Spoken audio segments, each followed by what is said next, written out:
je serai née. Non, il faut pas faire ça.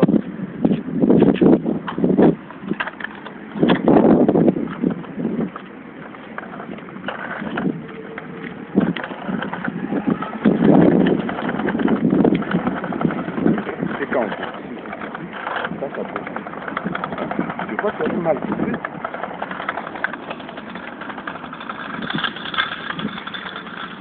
Il faut écouter quand on te dit.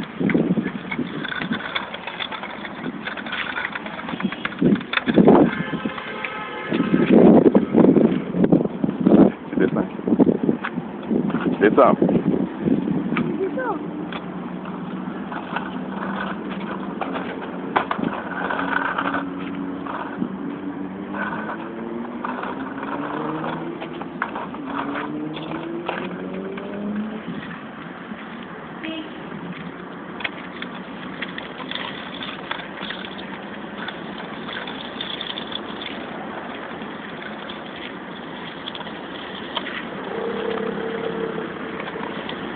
Ah, voilà.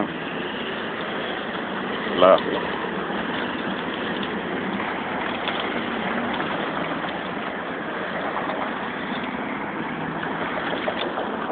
On monte là.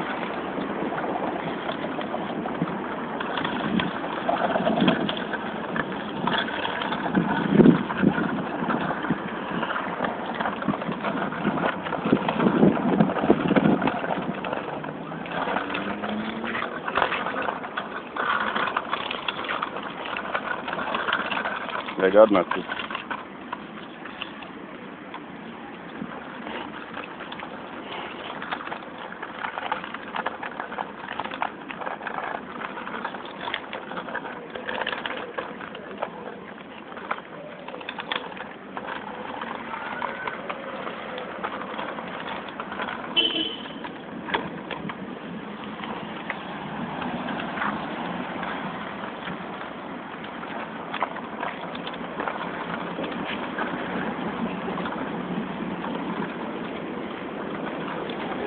Bonjour. Là, j'aimerais prendre un petit texte qui pose la question, le monde actuel survivra-t-il? Alors c'est vraiment une question d'actualité, on va dire, parce qu'aujourd'hui on sait que la planète est menacée par la pollution causée par l'homme. Est-ce que vous pensez que Dieu, qui a créé l'univers, qui a créé la Terre, qui a aménagé la Terre en un jardin d'Éden, un jardin magnifique, un jardin de plaisir, est-ce qu'il va laisser sa planète détruite par l'homme? Je ne pense pas. Non. Ça c'est une certitude, parce que la Bible dit que Dieu interviendra avant que l'homme saccage la terre. Ça se trouve en feu. Vous voyez? Alors est-ce que vous pensez ça logique que Dieu intervienne pour débarrasser de la terre ceux qui détruisent la terre? Oui, ça c'est connu. Voilà. Parce qu'il est le maître du monde, c'est connu. Voilà, le maître du monde, qu'est-ce que vous entendez par ça? Non, maître de... Pas du monde que nous avons ici, qui est donné à des forces supérieures. Non, maître de l'univers, c'est-à-dire c'est lui qui a créé. Voilà. Et d'ailleurs, on trouve cette idée en Révélation, qui veut dire Apocalypse,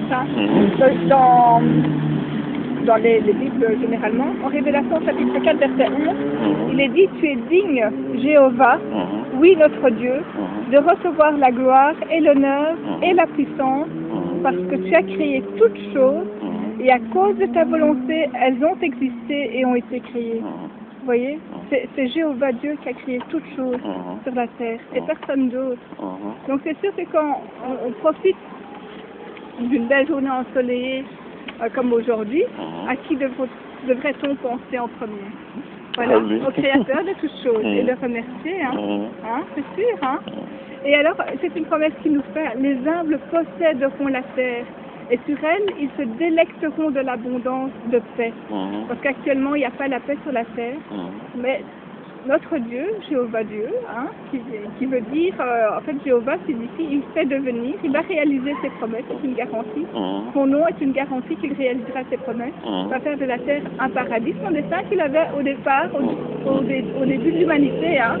Donc, c'est vrai que son destin a été retardé, parce que les humains ont péché, mais il est toujours d'actualité, il va le réaliser.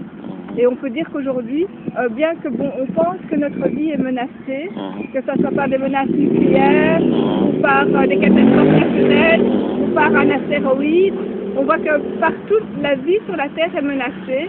Ben, la garantie que Dieu nous fait, grâce à sa parole, c'est qu'il ne permettra pas que la Terre soit détruite. Au contraire, il fera en sorte que les humains puissent y vivre pour toujours. Mais à cette condition, il faut faire quelque chose. Il faut être humble. Est-ce que vous savez ce que ça veut dire, être humble?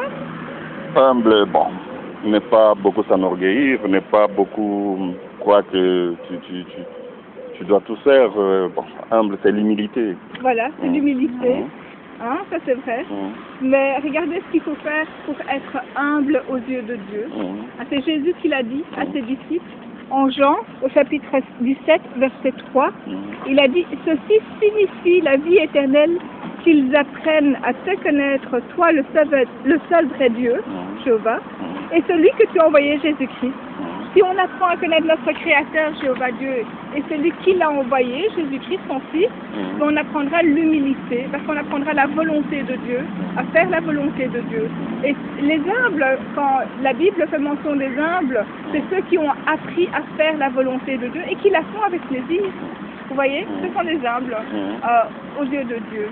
Et ceux-là resteront sur la terre. Ils seront préservés au jour où Jéhovah décidera de mettre un terme à ceux qui saccagent la terre, à ceux qui ne veulent pas vivre en harmonie avec sa volonté. Vous voyez? Donc c'est réjouissant quand même. C'est qu'il y a quand même une issue. Parce que là, quand on voit un petit peu l'actualité, il y a peu d'issue pour la planète. Il y a peu d'issue. On pense que l'homme va se massacrer lui-même. Donc ce n'est pas ce que dit la Bible. Donc il y a quand même une issue favorable. Très réjouissante, c'est que la terre subsistera et que l'homme subsistera aussi, il ne sera pas détruit et vivra en paix avec les animaux. Donc c'est quand même une garantie, mais il nous faut faire quelque chose, il nous faut apprendre à connaître Dieu et Jésus-Christ. Et qu'est-ce qu'on aura en échange? Ben, la vie éternelle. La vie éternelle. Telle que nos premiers parents auraient dû avoir cette vie éternelle. Vous êtes une personne croyante, je pense. Oui, je crois bien. De quelle église vous faites partie? Bon, normalement, je crois en Jésus, en Jésus-Christ. Bon, les dénominations, j'en ai tellement souffert que d'abord j'étais protestant. Je suppose que vous êtes témoin de Jéhovah, Oui. J'ai essayé de partager aussi avec les témoins de Jéhovah. À un certain moment, mais pas poussé, je partage en Afrique. Et puis, je suis resté catholique. Oui. Bon, de temps en temps, je vais, là on m'invite pour écouter la parole, je vais, parce que c'est la parole de Dieu. Oui, tout à fait. Ça n'a rien à voir avec des divisions qui sont faites par l'homme d'ailleurs. Non, mais la parole, je l'écoute quand même. Je suis tel qu'à ce moment, je suis en train d'écouter la parole. Puisque, d'accord. Donc vous étudiez peut-être la Bible? Pas de manière régulière. Pas de manière régulière, mais je lis. Je lis à ma manière, je lis pour comprendre, même pas l'étudier à la manière vraiment approfondie, non. Mais je connais un peu quelques fractions de... Oui. Est-ce que vous pensez qu'il est avantageux de s'investir davantage pour nous-mêmes, Oui, pour nous-mêmes, c'est très très important puisque c'est là où on trouve des solutions pour tout. Bon, mais malgré ça, il y a à côté, il faut d'abord être zen dans soi, c'est-à-dire être bien dans sa peau, puisqu'avec le présent, comme vous le disiez tout à l'heure, le présent de l'humanité, on est parfois confronté à des situations qui vous font que vous êtes un peu déconnecté de la vraie réalité de Dieu. C'est-à-dire par le poids du système de choses. Oui, tout à fait. C'est pour ça qu'il faut s'accrocher justement. Parce que ce monde, vous savez qui est le chef de ce monde. Voilà. Il a une force, Satan. Il a une force. Parce que son but, c'est de nous faire dévier, justement. Il ne veut pas qu'on adore Jéhovah. Donc il va nous faire dévier pour qu'on n'aille pas au réunion, pour qu'on n'apprenne pas à le connaître à travers sa parole à Dieu. Vous voyez? Donc nous, si on prie, c'est là où intervient la prière, on peut demander à Jéhovah sa force, à l'Esprit Saint. Vous savez ce que c'est l'Esprit Saint? L'Esprit Saint, c'est... Bon, peut-être je vais définir ça autrement, que c'est cette force du divine que Dieu a mis à côté de nous pour que puisse nous aider au moment de nos faiblesses. Voilà. Et puisse nous orienter. Voilà. C'est l'esprit. Est-ce que cette force est automatique? Est-ce qu'on la reçoit? Non, pas automatique. Il faut s'investir. Il faut remplir certaines conditions, à mon avis. Ouais, comme quoi? Comme quoi? Hein? Ah bon, à ma connaissance, pour avoir l'esprit, il faut... Là, j'aimerais faire au Galate, je crois, Galate 5, 9, oui, le 5, c'est l'esprit d'esprit, oui. Voilà. Ça, donc, par exemple. il faut le lui demander, son prière. Si on ne demande pas à Jéhovah son esprit d'esprit, il ne pourra pas nous l'accorder. Donc, d'où l'importance de la prière. Hein, c'est vrai qu'on vit dans un monde difficile, c'est vrai que si vous voulez étudier la Bible et faire la volonté de Dieu, il faudra faire appel à la prière. Il faudra demander à Jéhovah Dieu son aide. Parce que sans demander son aide, il est impossible de faire les choses qu'il demande.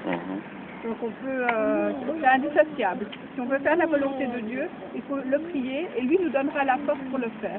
Parce que seul, on ne pourra pas avoir la force nécessaire, puisqu'il y a d'autres forces spirituelles méchantes qui vont nous empêcher de faire sa volonté. Donc, avec Jéhovah, on sera plus fort. Hein. Le nom de Jéhovah est une tour forte. Le juste qui court est une tour protégée, dit la Bible. Donc il faut vraiment faire appel au nom de Jéhovah. C'est vrai qu'alors à ce moment-là, il nous donne sa force et nous-mêmes on se sent en sécurité, même dans un monde tel que celui-ci. Hein. En tout cas, je vous encourage à continuer à prendre la Bible. Nous, on se réunit à Chaussée de Gênes, au 241. Chaussée de Gênes, vous êtes déjà venu? Je connais Chaussée de Gênes, mais je ne connais pas la 241. Oui, 241, donc c'est du côté de Simonis. Hein, quand vous avez la basilique, quand vous sortez du métro... je connais Chaussée de Gênes. Voilà, au 241. On se réunit là dimanche, donc demain, à 15h. Alors vous êtes le bienvenu. Il y a un discours qui est basé sur la Bible et qui parle des prophéties bibliques et qui fait un lien avec ce qu'on vit aujourd'hui, actuellement. Donc ça nous réconforte comme quoi nous vivons les temps de la fin et que si tu peux, Jéhovah Dieu va intervenir pour mettre fin à ce système de choses. Donc c'est maintenant ou jamais qu'il faut prendre position, on va dire, pour Jéhovah. Donc nous vous invitons demain à 15h, hein, comme tous les dimanches d'ailleurs. Tous les dimanches, c'est libre entrée, il n'y a pas de caisse. Et voilà, il y a un discours, un orateur qui nous parle d'un thème de la Bible et qui le développe avec l'aide de la Bible. Vous connaissez ce système. Je suppose que vous avez déjà participé à des réunions de témoins de Jéhovah. Oui, ça fait longtemps. Voilà, donc ça se passe en Afrique, c'est la même chose ici. Donc en Afrique, c'était un orateur, c'est ça, qui parlait de la thème biblique, et moi c'est la même chose ici. Et après, il y a une heure d'étude de la tour de garde. Donc voilà. Est-ce que ça vous intéresserait que je vous laisse un peu de lecture? Oui, bien sûr. Oui. Ben, je vais justement vous laisser. Voilà, qu'est-ce que la bonne nouvelle du royaume? Ça, je crois que j'avais déjà lu. Ah, vous avez déjà lu? On a renouvelé. Attendez, alors, j'ai un autre. Vous recevez aussi des périodiques? De temps en temps, dans les métros, on nous en donne. Ça, c'est un numéro spécial, qui date de 2010, du 1er avril. Je ne sais pas si vous l'avez reçu. Ça parle de Jésus. Je crois. Voilà. Vous l'avez reçu aussi? Je crois. C'est un peu récent, toi, Anthony, ça? Non. J'ai un autre. Mais l'abondance ne nuit pas. Je crois l'avoir reçu, je crois. Bah écoutez, en tout cas, si vous venez demain, vous en aurez un peu récent. Je ne vais pas vous le laisser si vous l'avez déjà Oui, vu. oui, je crois l'avoir déjà eu. Ça aussi, je crois. Vous l'avez reçu? Bon, de toutes les façons, je vais voir avec mon emploi puisque c'est du coup comme ça, mais je vais voir si j'ai... Oui, tous les dimanches. Oui, ça va. Vous êtes le bienvenu. À 15h. À 15h. Ça va? Au 241. Ok, merci. Vous vous appelez comment? Dieudonné. Dieudonné. Moi, c'est Chantal. Chantal, oui. Et Antoniette. Antoniette. C'est là. Oui. Ça va, ça je peux pas. D'accord. À bientôt. Merci. Au revoir. Au revoir. Et merci à vous. Au revoir.